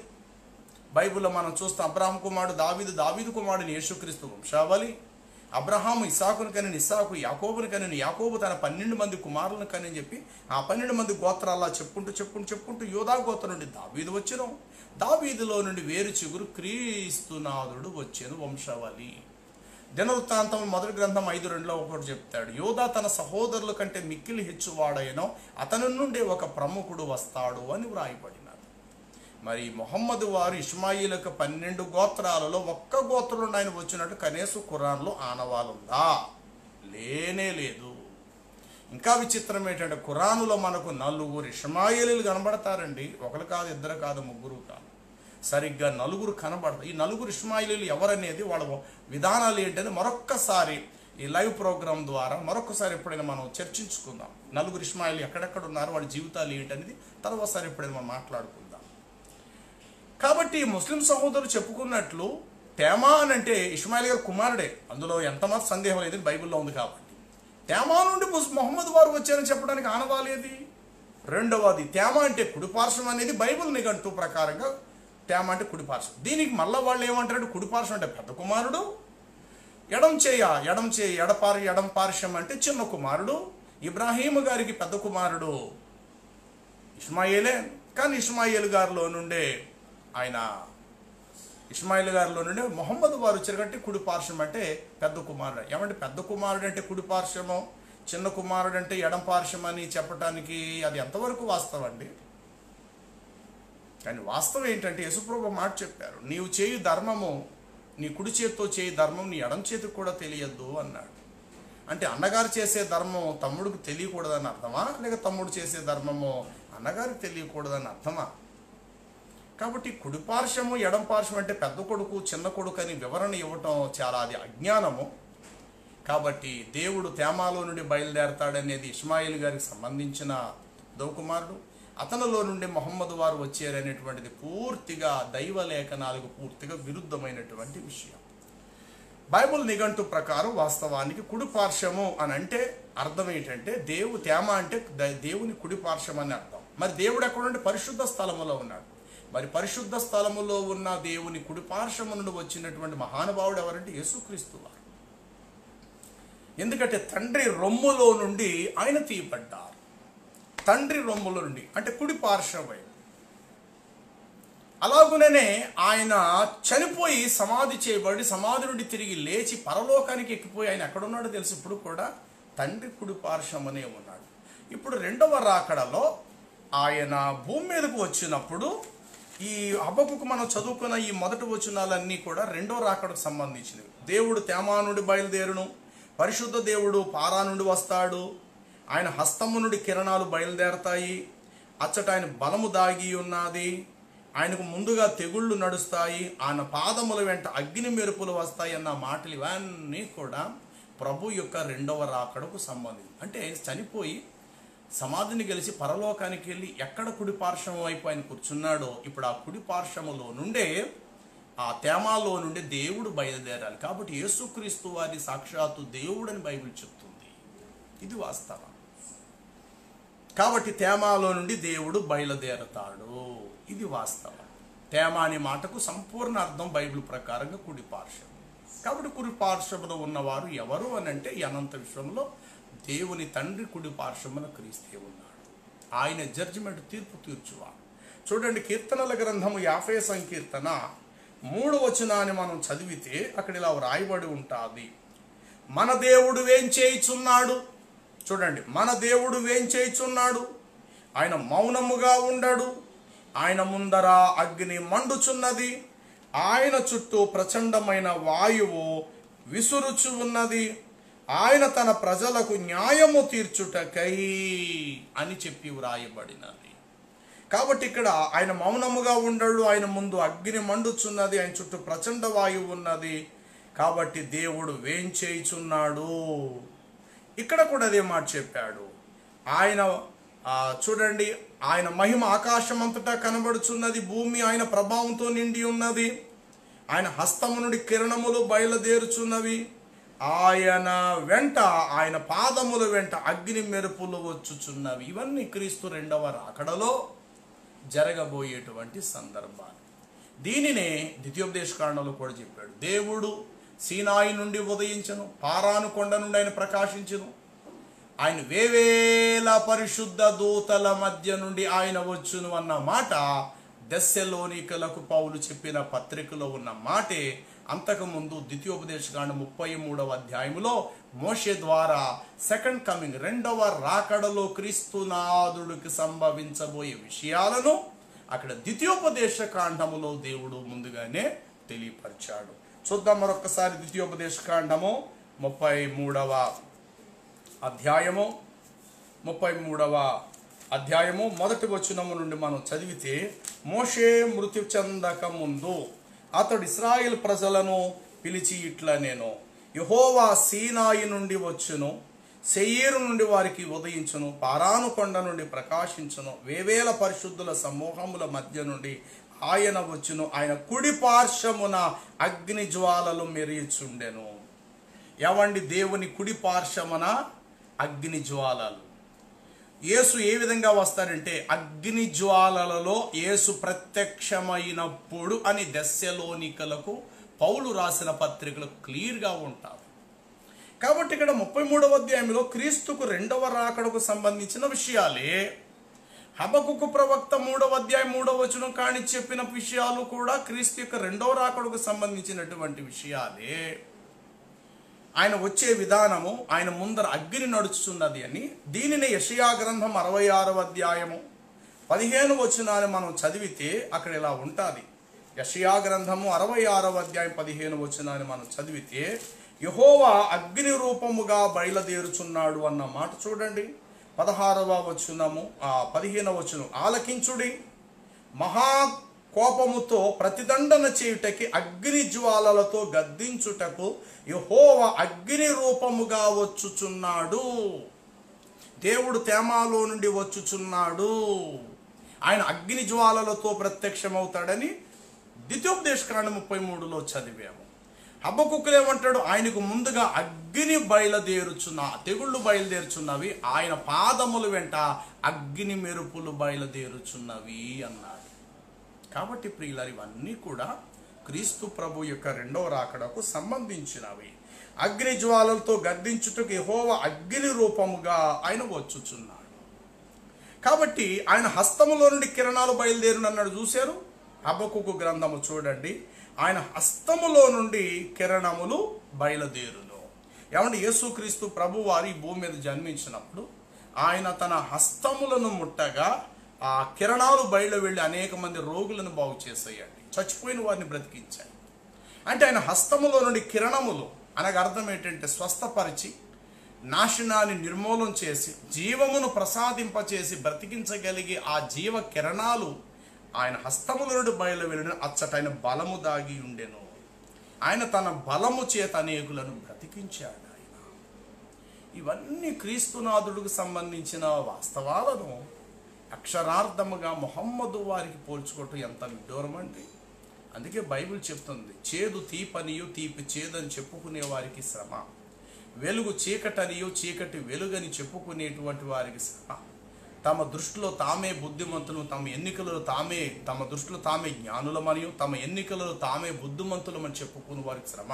వారు అక్షయుడగు దేవుని యొక్క మహిమను క్షయమగు మనుషులతో పోలుస్తున్నారు అని రోమాపత్రికలో మనం చూస్తున్నాం. ప్రియులారా, అక్షయుడగు దేవుణ్ణి భూ సంబంధమైన పాపం చేసే మనుషులతో పోలుస్తూ వచ్చారు. ఇది చాలా భయంకరమైన, క్షమించరానటువంటి నేరం. కాబట్టి బల్లగుద్ది ప్రసంగాలు చేసే ముస్లిం వక్తలకు తెలియపరిచే విషయం ఏమిటంటే, దయచేసి మొహమ్మద్ గారిని మీరు ప్రవక్తగా చూస్తున్నారు, ప్రవక్తగానే చూడండి గాక. దయచేసి ఆయనను సృష్టికర్త యొక్క స్థానంలో పెట్టబాకండి. ఇప్పుడు మీరు అడగచ్చు ముస్లింలు, ఏమంటే సరే మరి దేవుడు తేమా నుండి బయలుదేరును అన్న మాట దేవుడని ఉంటే మీరు మాత్రము యేసుక్రీస్తుతో ఎలా పోల్చేసుకుంటారు అని అనొచ్చు. బైబిల్ ప్రకారముగా యేసుక్రీస్తు వారికి దేవుని స్థానం ఇయ్యబడినది. దేవునికి ఏ స్థానం అయితే ఉన్నదో బైబిల్ ప్రకారం పూర్వ ప్రవక్తలందరూ కూడా ఆ యేసుక్రీస్తు వారికి దేవుని స్థానమే ఇచ్చారు. యెషయా గ్రంథం 40వ అధ్యాయంలో చూస్తే అక్కడ అంటాడు, యెహోవాకు మార్గము సరళం చేయుడి, మన దేవుడు రాబోచున్నాడు, మన దేవుడికి అరణ్యములో త్రోవను సరళము చేయుడి అని. అక్కడ యెహోవాను శబ్దం వచ్చింది. యెహోవాకు అరణ్యములో త్రోవ మార్గం సరళము చేయుడని. మరి ఇది ఎక్కడ జరిగిందంటే యేసుక్రీస్తు ప్రభు వారి భూమి మీదకి వచ్చి 33.5 సంవత్సరాల సమయంలో యోర్దాను నదీ తీరన బాప్తిజం పొందటానికి వచ్చినప్పుడు ఆయనకు త్రోవను మార్గము సరళము చేయటానికి ఆయనకు ముందుగా యోహాను వచ్చి ఆయనకు ముందుగా దారిని తెలియపరుస్తూ వచ్చాడు ప్రజలకు. ఇదిగో నా వెనక వచ్చున్నాడు నాకన్నా గొప్పవాడని మార్గము సరళం చేస్తూ వచ్చాడు. మరి అక్కడ యేసుక్రీస్తు వస్తారని పాత నిబంధనలో కూడా ఉంటే మరి అక్కడ ప్రవక్త యెషయా సాక్షాత్తు యెహోవాయే వస్తున్నాడని చెప్పాడు అక్కడ. తర్వాత యేసుక్రీస్తు నేను గొర్రెలకు మంచి కాపరిని అంటే దావీదు అన్నాడు యెహోవా నాకు కాపరి అన్నాడు. అదే దేవుడు చెప్పాడు నేను గొర్రెలకు మంచి కాపరిని. 100వ కీర్తనలో రాయబడింది యెహోవాయే దేవుడు అని తెలుసుకోండి, ఆయనే మన పుట్టించమని ఆయన పాలించు గొర్రెలము. దేవుడు స్వయంగా చెప్పాడు గొర్రెల వలె నేను కూడా కాపరి వలె నా గొర్రెలను వెతికి నేను పట్టుకుందును, బలహీనంగా ఉన్న వాటిని బలపరుస్తాను అని కూడా ప్రభు చెప్పారు. కాబట్టి బైబిల్లో యేసుక్రీస్తు దేవుని యొక్క స్థానము యేసుక్రీస్తు వారికి ఇవ్వబడింది. చాలా సందర్భాల్లో దేవునికి ఏ బిరుదైతే ఉన్నదో, దేవుడికి ఏ స్థానం అవుతుందో దేవుడు లోకానికి వెలుగైనాడు. యేసుక్రీస్తు నేను చీకటని చెప్పుకోలేదు, నేను లోకానికి వెలుగైనాడు. తండ్రి ఎలా జీవగలవాడు, నేను జీవమై ఉన్నాను. నా తండ్రి సత్యము, నేను కూడా సత్యమే చెప్పాడు. నేను నా తండ్రి ఏకమై ఉన్నాం, నన్ను చూసేవాడు నా తండ్రిని చూస్తున్నాడు అన్నాడు.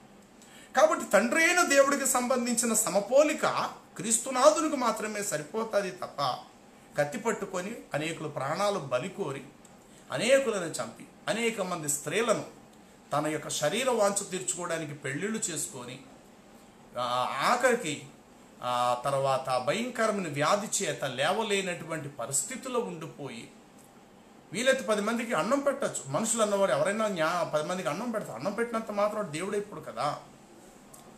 ఏమంటే ఇప్పుడు ఏదో 4 మంచి మాటలు చెప్పినంత మాత్రం అతడు జడ్జి గారు అయిపోతాడండి, జడ్జి గారితో సమానం అందామా? మరి అబ్బాయి ఎప్పుడు చూసినట్టు భలే న్యాయం కోసం లా కోసం భలే మాట్లాడతాడండి, భలే లాగా మంచి లా తీసి మాట్లాడతాడు అని అనొచ్చు. 10 మందిలో ఒకడు మంచి తెలివైనోడు ఉండి వాడు చట్టం కోసం బాగా న్యాయం కోసం బాగా తెలిసిన వాడై ఉండొచ్చు. అలా తెలిసినంత మాత్రాన వాడేమైనా జడ్జి గారు అనేద్దాం అప్పుడు. అలాగే ఎవరికి వచ్చిన బలహీనత వచ్చింది, వాడు కొన్ని చిట్కాలు చెప్తాడు. ఎరా నీకు కడుపు నొప్పి కదా, నేను చెప్తున్నాను ఇంటికెళ్ళి నువ్వు ఈ పని చేయి, 5 నిమిషాలు నీకు తగ్గిపోద్దని చెప్పి ఏదో ఒక ఆకునో ఏదో ఒక రసాన్ని తాగమని చెప్తాడు. నిజంగా వాడు అలా తాగొచ్చు, వాడు కడుపుకుందని నొప్పి తగ్గిపోవచ్చు. ఏమంటే అలా అయిపోయినంత మాత్రాన డాక్టర్ పట్టా పుచ్చుకోవటానికి ఎక్కడో విదేశాలకి వెళ్ళి చిన్ననాటి నుండి డాక్టర్ చదివి డాక్టర్ అయిపోయినటువంటి డాక్టర్తో సమానం అయిపోతాడా వీడు? చెప్పాలి. ఏదో కాస్త వైద్యం కోసం మాట్లాడినంత మాత్రం వాడు డాక్టర్ ఏం కాడు. న్యాయం కోసం ఏదో 4 మాటలు తెలుసుకొని చెప్పినంత మాత్రం వాడు న్యాయమూర్తి అయిన జడ్జి గారితో ఏమి కూడా సమానుడు కాదు. ఏదో 4 తెలివైన మాటలు చెప్పినంత మాత్రాన వాడు అంతరిక్షములోకి వెళ్ళిపోయేటువంటి శాస్త్రజ్ఞుడు కాదు. కాబట్టి ప్రియులారా, మొహమ్మద్ గారిని మొహమ్మద్ ప్రవక్తతో పోల్చుకోవటం, మొహమ్మద్ గారు ప్రవక్త గారు కనుక ప్రవక్తగా స్థానం ఇవ్వటం తప్పు లేదు. ఆయన ప్రవక్త గారు కాబట్టి ప్రవక్తగా మనం ఆయన గౌరవిద్దాం.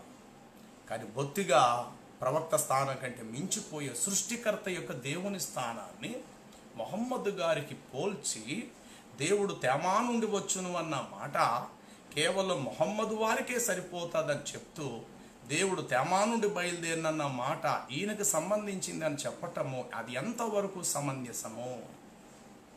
కాబట్టి బైబిల్ ప్రకారంగా తేమ అనేటువంటి మాటకు అర్థము కుడి పార్శ్వం. అయితే భౌతికమైనటువంటి తేమాను ఆయన ఏం చేస్తాడో తెలుసా ప్రియులారా?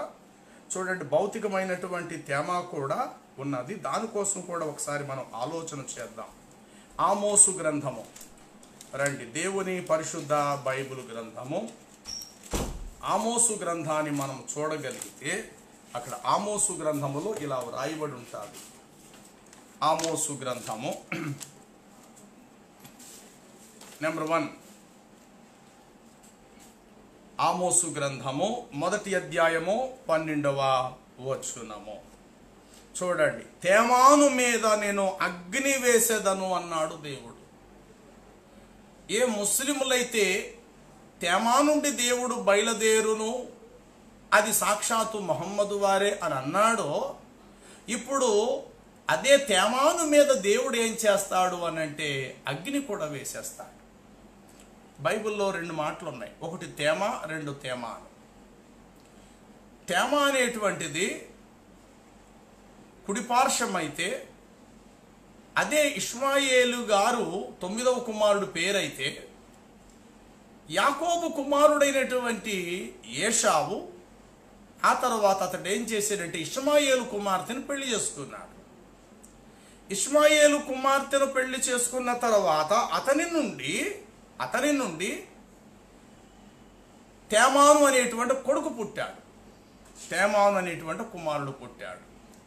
ఈ యాషావు నుండి వచ్చినటువంటి సంతానం కూడా చివరికి ఏం జరిగిందంటే ఇష్మాయేలు విలీనమైపోయాడు. ఇష్మాయేలు సంతానం భూమి మీద విస్తారంగా పెరగడానికి కారణం ఏమిటి అంటే ఏషావు యొక్క సంతతి వారు. ఏషావు అంటే ఎదోమీయులు అని అర్థం. యోసేపును ఆ గుంటలో నుండి తీసి 20 తులాలకి తన అన్నలు అమ్మేస్తున్నప్పుడు అక్కడికి ఎవరు వచ్చారో తెలుసండి? ఆదికాండలో మనం చూస్తాం. మిద్యానీలైనటువంటి ఇష్మాయిలు వంశస్థులు అక్కడికి వచ్చిరి అని అంటాడు. యాషావు వంశామీయులు ఎదోమీయులు. ఈ యాషావు వంశస్థులు ఇష్మాయిల్ దాంట్లో కలిసిపోయారు ఒకటి. రెండవది, అబ్రహాముకి 3వ భార్యగా పుట్టినటువంటి 6 కొడుకులు జిమ్రాను, యక్షాను, మేదాను, మిద్యాను, ఇష్బాకు, షువాహు అనే 6 కొడుకులు ఉంటారు. ఈ 6 కొడుకుల్లో ఆ మిద్యానీయులు కూడా ఇష్మాయిల్ దాంట్లో కలిసిపోయారు ప్రియులారా. అందుకే దేవుడు మొదట్లో చెప్పాడు, అతని చేతులు అనేకులకు విరోధమవును అన్నాడు. ఏ ముస్లింలైతే తేమా నుండి బయలుదేరే దేవుడు మహమ్మదు వారే. తేమా అంటే ఇష్మాయిల్ యొక్క 9వ కుమారుడు. అతని నుండి మా మొహమ్మద్ వారు వచ్చారని ఎంత గొప్పగా అయితే చెప్పుకుంటున్నారు. ఆ తేమాను దేవుడు చివరికి ఏం చేయబోతున్నాడో తెలుసా? ఆమోసు గ్రంథము ఇక్కడ 1వ అధ్యాయం 12వ వచనం చూస్తే అక్కడ అంటాడు, తేమాను మీద నేను అగ్నిని వేసేదను అన్నాడు. మరి ఏమైపోతుందండి అక్కడ? తేమాను మీద దేవుడు అగ్ని వేసేస్తాడట.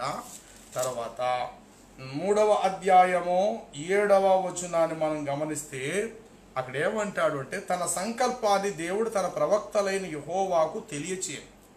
అంటే దేవుడు తెలియపరుస్తున్నాడు ముందుగానే తేమాను మీద ఏం చేస్తాడంటే అగ్ని వేసి కాల్చేస్తాడు. తర్వాత ఓబద్యా గ్రంథం చూడండి, దేవుడు అసలు తేమాను మీద ఎందుకు అగ్ని వేసి కాల్చేస్తాడు అనేటువంటి విషయానికి వస్తే, ఈ ఓబద్యా గ్రంథము ఒకే ఒక గ్రంథం ఉంటుంది. ఈ ఓబద్యా గ్రంథము 1వ అధ్యాయము 9వ వచనములో దేవుడు తెలియపరుస్తున్నాడు. ఏమనంటే, తేమాను నీ బలార్జులు విస్మయము నొందుదురు. చూడండి, దేవుడు చెప్తున్నాడు ముస్లింలు ఏ తేమానైతే మొహమ్మద్ వారితో పోల్చుకున్నారో ఆ తేమాను ఏం చేయబోతున్నాడు దేవుడు ఇక్కడ అంటే, తేమాను నీ బలార్జులు విస్మయము నొందుదురు, అందువలన ఏషావు యొక్క పర్వత నివాసులందరూ హతులై నిర్మూలమవుతారు. ఎందుకంటే నీ సహోదరులైన యాకోబు సంతతికి నీవు చేసిన బలత్కారమును బట్టి నీవు అవమానము నొందుదువు. ఇక ఎన్నటికీ ఓ తేమాను నీవు లేకుండగా నేను నిన్ను నిర్మూలము చేయుదును. ఎందుకంటే నీవు పగవాడవై నిలిచిన దినములయందు పరదేశులు వారి ఆస్తిని పట్టుకొని పోయిన దినమందు అన్యులు వారి గుమ్మములలోనికి చొరపడి యెరూషలేము మీద చీట్లు వేసిన దినమందు నీవును వారితో కలుసుకొంటివి కదా. నీ సహోదరులైన ఇశ్రాయేలీయులక నీ సహోదరుని శ్రమానుభవమును చూచి నీవు ఆనందింప తగదు అన్నాడు దేవుడు. కాబట్టి యూదా వారి నాశనము, వారి స్థితిని చూచి నీవు సంతోషింప తగదు అన్నాడు చివరి మాట. యూదా వారి నాశనము దినము చూచి వారి స్థితిని చూచి నీవు సంతోషింపదగదు. నా జనుల ఆపద్దినమును నీవు వారి గుమ్మములోనికి చొరపడదగదు అన్నాడు. ఎవరి కోసం చెప్తున్నాడు తెలుసండి దేవుడు ఇక్కడ? తేమాను కోసమే చెప్తున్నాడు. ఓ తేమాను నుండి దేవుడు బయలుదేరినన్నాడు. ఈ తేమాను కుడి పార్శ్వం. భౌతికమైన తేమా మీద ఏం చేస్తాడంటే ఖచ్చితంగా దేవుడు అగ్ని వేసేస్తాడు. తర్వాత చూడండి, ఇర్మియా గ్రంథము 49:7. ఇర్మియా గ్రంథము 49:7లో ఇలా వ్రాయబడినది. 49:7 వచనము, సైన్యములకు అధిపతియగు యెహోవా ఎదోమును గూర్చి ఇలాగు సెలవిచ్చున్నాడు, తేమానులో జ్ఞానమిక ఏమియో లేదా. ఏమండి ఇక జ్ఞానమిక లేదంటే మొత్తం అంశం, మొత్తం అంతా కొలాప్స్. తేమానులో జ్ఞానము లేదు అంటే ఈ మాట ఇర్మియా కాలం అంటే క్రీస్తుకు పూర్వం, అంటే మొహమ్మదుకు పూర్వం క్రీస్తు, క్రీస్తుకు పూర్వము ఇర్మియా కాలములోనే తేమానులో జ్ఞానము లేదని చెప్పేశాడు దేవుడు. మరి ఆ జ్ఞానము లేని తేమానులో నుండి దేవుడు బయలుదేరతాడు, అది మొహమ్మదు వారు అనడం ఎంతవరకు న్యాయం? అందుకే నేను మొదట చెప్పిన 2 రకాల తేమాలు ఉన్నాయి. ఒకటి భూ సంబంధమైన తేమ, అది ఇష్మాయిలకు కుమారుడు. పర సంబంధమైన తేమ ఉంటుంది, అది దేవుని కుడిపార్శ్వం. భూ సంబంధమైన యెరూషలేము ఉంది, అది ఇజ్రాయిల్ నివసించే భూభాగం. పర సంబంధమైన యెరూషలేము ఉంది, అది అందరికీ పరలోకపు తల్లి అంది. భూ సంబంధమైన మనుషుడు ఒకడు ఉన్నాడు, అతని పేరే ఆదాము. పర సంబంధమైన మనుషుడు ఒకడు ఉన్నాడు, ఆయనే కడపట ఆదాము అయినటువంటి క్రీస్తు. భూ సంబంధమైన ప్రేమ ఉంది, అది మనుషుల మధ్య ఉంది. దైవ సంబంధమైన ప్రేమ ఉంది, అది దేవుడే ప్రేమ స్వరూపు అయినాడు. ప్రేమ దేవుని మూలముగా పుట్టుచున్నది. అలాగే భూ సంబంధమైన వెలుగు ఉంది, పర సంబంధమైన వెలుగు ఉంది. భూ సంబంధమైన వెలుగు కరెంట్ ఉంటే 10 గంటలకు సూర్యుడు, ఈ సూర్యుడు మనకు కనబడతాడు, కానీ సూర్యుడు కూడా ఒకరోజు చీకటి అయిపోతాడు. ఈ వెలుగు అస్తమించిపోద్ది, ఈ వెలుగు చీకటి అయిపోద్ది. మరి నీతి సూర్యుడు ఆయన నిత్యం ఉండేవాడు అయి ఉన్నాడు కదా. అలాగే భూ సంబంధమైన లోకం ఉంది, దేవుడు ఉన్న లోకము ఉంది. భూ సంబంధమైన లోకం లయమైపోద్ది, పాడైపోద్ది. దేవుడు ఉన్న లోకం నిత్యం కూడా ఉంటుంది. ఇలా చెప్పుకుంటే భూ సంబంధమైన తేమ, పర సంబంధమైన తేమ. భూ సంబంధమైన తేమ ఇష్మాయిలుక 9వ కుమారుడైతే, పర సంబంధమైన తేమ దేవుని కుడి పార్శ్వం. ఆ దేవుని కుడి పార్శ్వము నుండి వచ్చిన వాడు ఎవరంటే మహాగణుడైన యేసుక్రీస్తు ప్రభువు వారే. తర్వాత చూడండి, యెహెజ్కేలు గ్రంథము 25:18 వచనము. యెహెజ్కేలు గ్రంథము 25 ఆ యొక్క 18 వచనములో ఇలా వ్రాయబడినది.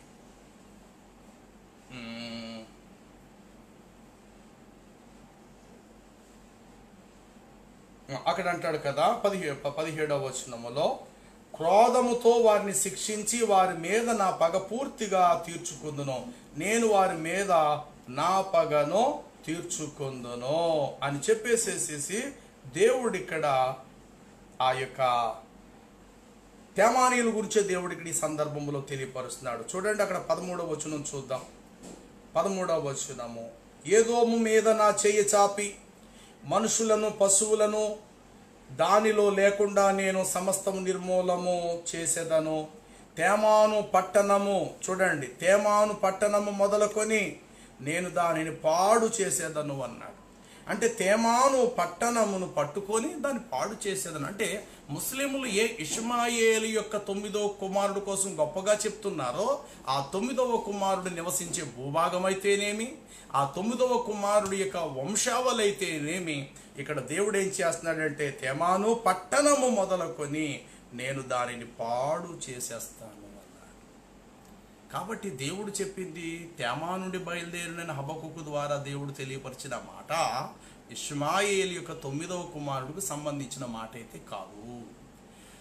తేమా నుండి దేవుడు బయలుదేరుచున్నాడు అన్న మాట కుడి పార్శ్వము నుండి దేవుడు బయలుదేరుచున్నాడు అని అర్థం. మరి కుడి పార్శ్వమున ఉన్న దేవుడు ఎవరు అనంటే సాక్షాత్తు యేసుక్రీస్తు యొక్క ప్రభువే. తర్వాత అదే హబక్కులో ఇంకొక మాట తెలియపరిచాడు, 2వ రాకడకు సంబంధించింది. అది కూడా మనం చూద్దాం. చూడండి, హబక్కుకు గ్రంథము 3వ అధ్యాయంలో మనం గమనిస్తే అక్కడ ఇలా వ్రాయబడి ఉంటుంది.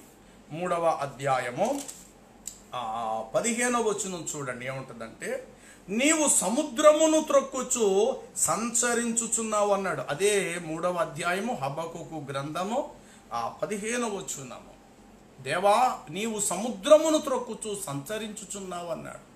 మరి భూలోకానికి వచ్చి సముద్రం మీద నడిచిన దేవుడు ఎవరండి అనంటే యేసుక్రీస్తు వారే.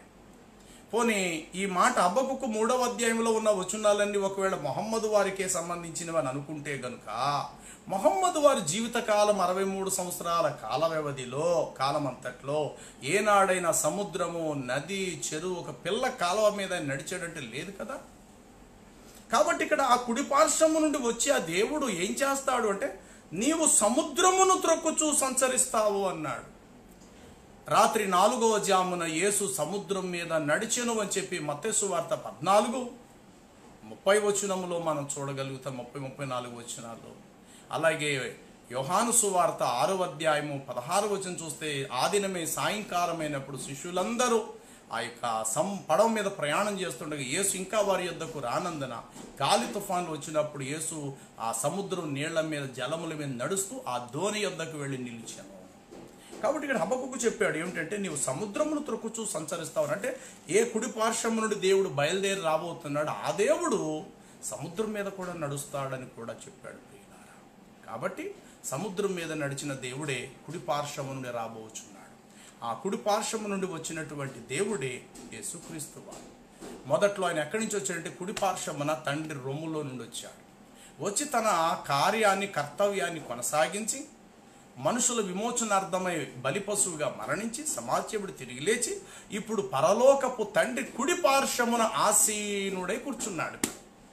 అక్కడ మన పక్షంగా విజ్ఞాపనం చేసే ప్రధాన యాజకుడుగా ఉన్నాడు ఆ పరలోక పట్టణంలో. మళ్ళీ రెండవ రాకడలో ఆయన భూమి మీదకి రావాల్సింది ఆవశ్యకం, ఖచ్చితంగా ఆయన రావాలి. కాబట్టి ఆయన చెప్పుకున్నారు, ఇదిగో నేను వెళుతున్నాను, త్వరగా మరలా వస్తానన్నారు. కాబట్టి ఇప్పుడు మరలా ఆయన రావాలి. కాబట్టి ఎక్కడి నుంచి రావాలంటే ఆయన సమాధిని గెలిచి ఏ తండ్రి కుడిపార్శ్వం అయితే ఆసీనుడే కూర్చున్నాడో ఇప్పుడు ఆ తండ్రి కుడిపార్శ్వం నుండి తిరిగి రావాల్సిన వాడై ఉన్నాడు. దీనిని హబక్కుకు దర్శనంలో చూసన్నాడు, దేవుడు తేమా నుండి బయలుదేరతాడు అని అంటే దేవుడు కుడి పార్శ్వం నుండి వస్తున్నాడు భూలోకానికి అని అర్థం. ఆయన వచ్చినప్పుడు తెగులు నడుస్తాయట, ఆయన వెంట అగ్ని మెరుపులు బయలుదేరతాయట, ఆయన నిలబడగా పురాతనమైన పర్వతాలన్నీ కరిగిపోతాయని చెప్పాడు. ఇవి క్రీస్తు రెండవ రాకడకు సంబంధించి. ఇందులోనే సముద్రం మీద నువ్వు త్రొక్కుచూ సంచరిస్తావన్నాడు. చూశారండి, అది ఆయన తల్లి అయిన మరియ గర్భాన పుట్టి 33.5 సంవత్సరాల జీవిత కాలములో ఒకాన సందర్భంలో ఆయన సముద్రం మీద నడిచాను. రెండవది పారాను అన్నాడు. పారాను అనే మాటకు అర్థం ఏమిటంటే ఆయన ఉన్నతమైన కొండ అని అర్థం. మరి పారాను నుండి ఆయన ప్రకాశించునంటే ఉన్నతమైన గిరి, ఉన్నతమైన పర్వతం. దాన్ని దావీదు అంటాడు, దేవా నేను ఎక్కలేనంత ఎత్తైన కొండపైకి నన్ను ఎక్కించు ప్రభువా అన్నాడు. యెహోవా పర్వతమునకు ఎక్కదగిన వాడెవడు, ఆయన పరిశుద్ధ పర్వతం మీద అతిథిగా ఉండదగిన వాడు ఎవడు. ఆ ఉన్నత లోకము నుండి, ఆ ఉన్నతమైన పర్వతం మీద నుండి ఆయన భూమి మీదకి త్వరగా రాబోచుడు. దీన్నే పారాను అన్నాడు.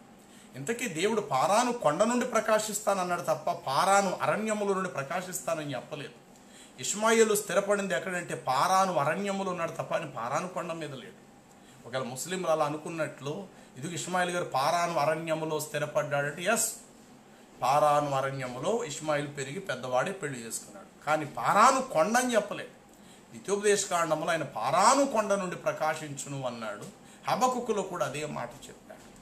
మరి యేసుక్రీస్తు ప్రభువారు వచ్చేది ఎక్కడి నుంచి వస్తాడంటే ఇప్పుడు ఉన్నత స్థానమే పారాను కొండ. కాబట్టి ముస్లిం సహోదరులు చెప్పుకున్నట్లుగా మొహమ్మద్ వారి మీద మీకు అభిమానము, గౌరవము, మక్కువ ఉండొచ్చు గాక, సంతోషం, మంచిది. ఆయన ప్రవక్త గారుగానే చూద్దాం. ఆయన చెప్పిన మంచి సూక్తులను ప్రపంచానికి అందించే పనిలో మీరు ఉండండి, చాలా సంతోషం. ఖురాను మానవ జీవితానికి ఎంత వెలుగునిస్తుందో, అది ఎంత మానవులను పునీతులుగా చేసి పరలోకానికి మోక్షానికి నడిపించే దైవ గ్రంథంగా ఖురాను గ్రంథం ఉందో ఆ సత్యాన్ని ప్రజలకు అందించటం చాలా సంతోషం. ఆ పనిలో మీరు ఉండండి, మంచిదే. అలా ఉంటూ ఖురాను గ్రంథములో ఉన్న పరిశుద్ధత, రక్షణ, నీతి, మంచితనం ప్రజలకి ఎంత సన్మార్గం చూపిస్తుందని చెప్పే పనులు మీరుండి చెప్పండి. కానీ బైబుల్లో యేసుక్రీస్తు వారికి సంబంధించిన వచనాలనే తీసుకొని దానిని ఏదో ఒక విధంగా మహమ్మదు వారికి అలంకరిస్తూ ఇదిగో మీ బైబిల్లో మా మొహమ్మదు కోసం ఇలా ఉన్నదని చెప్పటం, దీనంత అవివేకపు పని ఇంకొకటి ఏమీ లేదు. పెద్దలు ఒక మాట అంటారు, పని లేని మంగళోడట పిల్లితల గొరిగాడు అట. పని లేని మంగళోడు పిల్లితల గొరిగాడు అన్నాడు. అలా ఉన్నది ఈ పరిస్థితి. అసలు మీకున్న పని ఏమిటో, మీకు అప్పగించిన పనిట పని చెయ్యండి.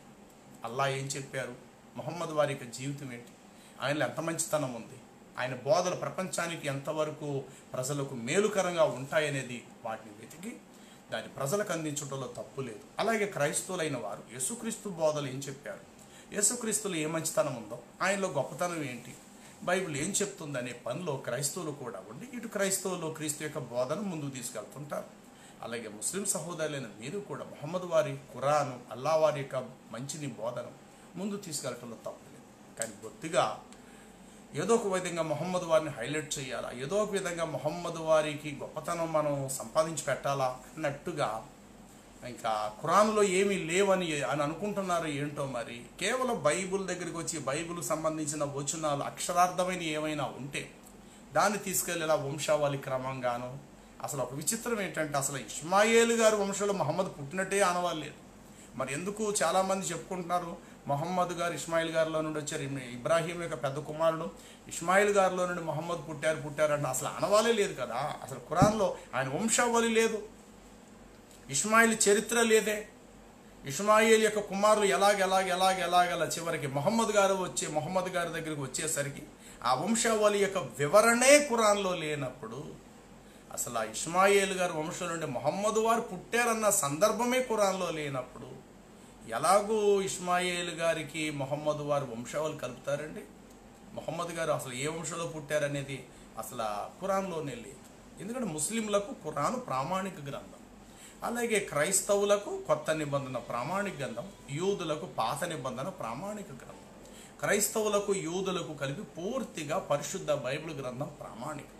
అలాగే ముస్లింలైనటువంటి వారికి ప్రామాణికం కేవలం ఎన్నో హదీసులు ఉండొచ్చుగాక, లక్షల కొద్ది హదీసులు ఉన్నాయంటారు, ఉండొచ్చుగాక. అసలు ముస్లింలకు దైవ గ్రంథం ఏది ప్రామాణికం? ప్రపంచమంతా చెప్పేది ఏంటంటే ముస్లింల పవిత్ర గ్రంథం ఖురాను అంటారు. ఆ ఖురాన్లో నుండి చూపించాలి, ఇదిగో మహమ్మద్ వారు ఇస్మాయిలు గోత్రంలో నుండి వచ్చారు అని చెప్పండి.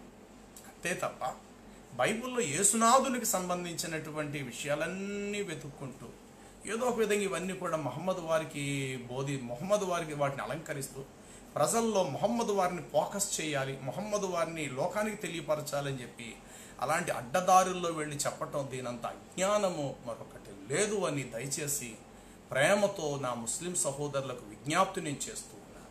అలాగే ఇప్పుడు చెప్పకండి. అలాగే ఖురానులో ఉన్న నీతి గల విషయాలు ఏమైనా అవి క్రైస్తవులు తీసుకుని ఇదిగో ఖురాన్లో ఏముంది కాబట్టి అది మాకు సంబంధించింది అన్నమాట వీళ్ళు కూడా అనుకోవాల్సిన పని లేదు. ఎందుకంటే బైబుల్లో లేనిది నీతి ఇంకేమైనా ఇందులో ఉంటే వెతుక్కోవాలేమో, కానీ అసలు బైబుల్లోని బోల్డ్ నీతి ఉన్నప్పుడు బైబుల్ని తప్పించి వేరే దాంట్లోకి వెళ్ళవలసినటువంటి అవసరం లేదు. కాకపోతే కొన్ని సందర్భాల్లో క్రైస్తవులు కూడా అజ్ఞానులుగా ఉన్నారు. బైబుల్లో ఉన్న వాస్తవాలను చెప్పటం మానేసి వేదాలు, ఉపనిషత్తులు, లేకపోతే ఆ గ్రంథాలు, ఈ గ్రంథం ఇంతవరకు అవసరం లేదు. అసలు బైబుల్లో ఉన్న నీతి సత్యం చెప్తే అదే చాలు మానవులకు పాపక్షమాపణ ఇవ్వటానికి. ఇది వదిలేసి ఇదిగో క్రీస్తు నాథుడు వేదాల్లో ఉన్నాడు, ఆయన అందులో వెలిశాడు, ఇందులో వెలిశాడు, అవన్నీ అవసరమా? పుస్తకాలు అధికంగా రచించబడతాయి, దేవుడే చెప్పాడు 3,90,000 పుస్తకాలు రాయొచ్చు.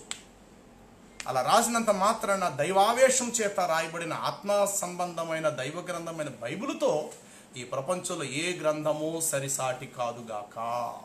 బైబిల్ గ్రంథం మాత్రమే సృష్టికర్త యొక్క దేవుని ఏకైక గ్రంథము. బైబిల్ లాంటివి చాలా ఉండొచ్చు, అలా రాసుకునే గ్రంథాలు వెలుగులో చాలామంది ఉండొచ్చు. ఇవి కూడా దేవుని గ్రంథం అని వాళ్ళు చెప్పుకోవచ్చు, కానీ ప్రామాణిక గ్రంథం బైబిల్. కాబట్టి దయచేసి క్రైస్తవులు కూడా తెలియపరిచి మంచి విషయం ఏంటంటే ఎటు పడితే అటు గాలి చెదరగొడితే పొట్టుకి ఎగిరిపోయినట్లు ఎగిరిపోకండి. తెలియక బైబిల్లోన్న యెహోవా దేవుడు ఖురాన్లో అల్లా అని, ఆ తర్వాత బైబిల్ ప్రకారంగా ఇస్మాయిల్ గారి సంతానమే మహమ్మద్ గారు అన్న మాటలు అనకండి. ఎందుకంటే మహమ్మద్ వారికి ఇస్మాయిల్ సంతానానికి సంబంధం ఇది అని ఖురాన్లో ఎక్కడైతే లేదు. బైబిల్లో యేసుక్రీస్తు దావీదు వంశస్థుడు అని చెప్పేసి ఆ యొక్క యోధా వంశస్థుడు, యోధా గోత్రం సంబంధించిన వాడి సందర్భాలు బైబిల్లో మనకు ఉన్నాయి. కాబట్టి మరలా చెప్తున్నాను, చివరిలో తేమ అనే మాటకు 2 అర్థాలు. ఒకటి ఇస్మాయిల్ కుమారుడు వంశం, 9వ కుమారుడు వంశం. 2 తేమ అనే మాటకు ఆత్మ సంబంధంగా కుడి పార్శ్వం అని కూడా అర్థం. పారాను అనే మాటకు అర్థం కొండ, అరణ్య ప్రదేశం అని కూడా అర్థం రావచ్చు. పారాన్ అంటే బిలములు గల స్థలం అని అర్థం. అదే విధముగా పారాను అనే మాటకు దేవుడు నివసించు ఉన్నతమైన గిరి అనగా పరలోక పట్టణం అని కూడా అర్థం వస్తుంది. కాబట్టి ఆ రాబోయే దేవుడు పారాను నుండి వేంచేస్తాడు అంటే పరలోకం నుండి వస్తాడు అని అర్థం. ఆ రాబోయే దేవుడు తేమా నుండి వస్తాడు అంటే దేవుని కుడిపార్శ్వం నుండి వస్తాడు అని అర్థం. కాబట్టి దేవుని కుడిపార్శ్వం యేసునాథుడే తప్ప ఇంకెవరూ కూడా లేరు. ఆయన ఉన్నది ఇప్పుడు కుడిపార్శ్వమనే, రాబోయేది కూడా కుడిపార్శ్వం నుండే వస్తాడు. కాబట్టి దేవుడు తేమా నుండి బయలుదేరును, పరిశుద్ధ దేవుడు పారా నుండి వేయించేయను, ఆయన హస్తం నుండి కిరణాలు బయలువెళ్ళంటే యేసుక్రీస్తు వారు హస్తాలతో ముట్టడంతో ఎంతమంది చచ్చిపోయిన వాళ్ళు బ్రతికించబడ్డారు.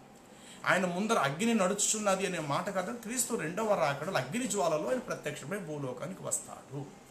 కాబట్టి హబక్కూకు చెప్పింది క్రీస్తు యొక్క 2 రాకడల కోసం చెప్పాడు. ఒకటి పుట్టినప్పుడు 33.5 సంవత్సరాల కాలంలో ఆయన సముద్రం మీద నడుస్తాడన్న సందర్భం కూడా హబక్కుకు 3:15 చెప్పేశాడు.